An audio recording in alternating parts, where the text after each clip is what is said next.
Hi, my name is Annie Giman, and I go to Yale University. And this summer, I've been working on a project modeling the kinematics of the Fermi bubbles with Professor Rangmang Bordoloi. So what are Fermi bubbles? They are large spherical structures made of plasma, hot ionized gas, extending 50,000 light years on either side of our galactic center, and the black hole, Sagittarius A star, that resides there. They were discovered in 2010 by the Fermi telescope, hence the name, and gamma ray, and have since been observed in other wavelengths, but not the visible spectrum. So we can't look at it and see it with our eyes, but we know it's there through detecting it in other ways. Despite being the largest structures in our galaxy, we really don't know much about how they were created or when. So even though scientists don't know exactly how the bubbles were created, they have two theories that they're working with. One is that they're the result of star formation near the center of the galaxy, and two is that it's the result of activity coming from our central black hole in a kind of burp. So the latter theory, the burp theory, is actually favored right now. And so that's kind of what we're going to be exploring, some kind of burp or burst event. And so that's kind of what I've been investigating this summer. So what is a model? Just like other kinds of models, a scientific model just tries to distill something very complicated into something a little bit more simple so that we can kind of glean information from it. So here I'm doing what's called a computational model. So I'm using code and math to, take this complex system, this physical system, and put it on my computer so that I can kind of play around with it and learn about it a little bit more. So how do we learn about these? We use the light coming from quasars, which are active galactic nuclei, which are supermassive black holes at the center of galaxies that, it sounds weird, but are emitting lots of light. Quasars in particular are pointed kind of near us, and so we use the light from these to look through the bubbles. And within the bubbles, there's a lot of cool entrained gas. And as we look through, we can use spectroscopy to figure out the projected velocity of the gas at the boundaries of these bubbles that are leaving in a kind of outflow or wind. But this information itself, the projection of the velocity, isn't enough to give us a lot of information about the bubbles. For that, we need to kind of reverse engineer this through using a computational model. In my model that I've used this summer, there's both a geometric and a kinematic component to my computational model. Here you can see the geometric component of the model. You can see a little diagram of what the Hubble telescope sees. Here we're showing the bubble as a biconical outflow, so just a cone essentially on either side as it starts out, and you can see it looking towards a cloud of gas and the velocity projection that's there. The half opening angle, or HOA, that you see here represents basically how narrow or wide the cone is that we're looking at. So using the geometry in this image, we can pair that with equations of motion in order to kind of figure out what the projection of our predicted velocities would be. So what have I found this summer? Using this model, we've gained the ability to talk about the bubbles in terms of age in addition to just position.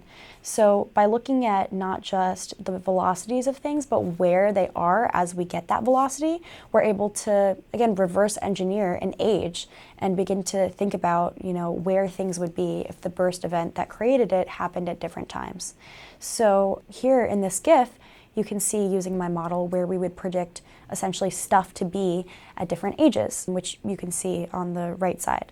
At each age, we would expect things to be farther and farther. And as you can see, it's not quite linear because we are using, the actual constraints of the system. So using this combination of talking about age and position, this summer I've generated graphs that look kind of like this. So in this plot, we can see a half opening angle versus velocity projection plot for the quasar PDS 456. Here, the x-axis is showing the half opening angle in degrees. So again, this is kind of how wide or narrow the cone is. And the y-axis is showing the velocity projection. So not just the velocity, but how it's projected along our line of sight, what we can actually see. Again, this is just predictions. The color is corresponding to delta t, the change in time. So taking the minimum time within the cone, this is how much time would be different between that minimum time and the age that we get for that place. So we can kind of get a range. Here, the gray lines, the gray dotted lines, are showing the actual observed velocities. So you can see that it's actually able to represent all of the data without having to go all the way up to the highest possible delta t, or the highest possible change in time. And so we are able to figure out kind of some rough estimates for the age of the Fermi bubbles this summer. So this summer I've kind of come making these plots, and some next steps include compiling all of this information for different sight lines and figuring out if there is an age range that is possible to explain all of them. And if so, then we know that our model has been successful.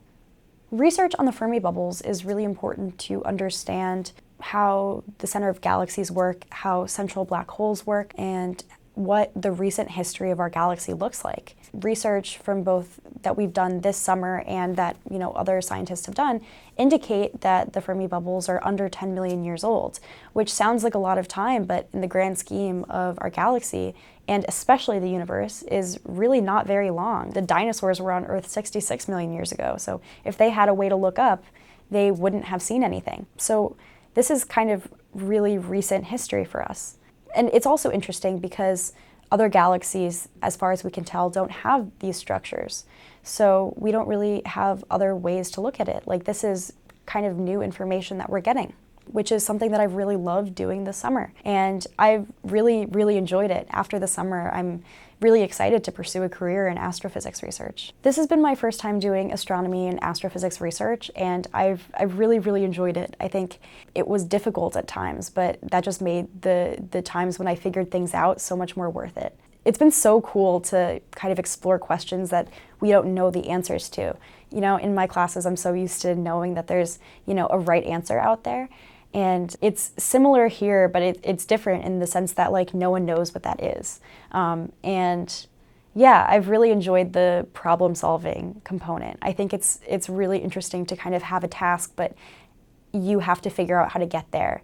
And you have to kind of, because there's no solution set, you have to convince yourself that you're right. Like, you are figuring it out as you go. So I really enjoyed that. Yeah, and also space is really cool, and so I have loved getting to kind of think about it a lot. Yeah. Awesome.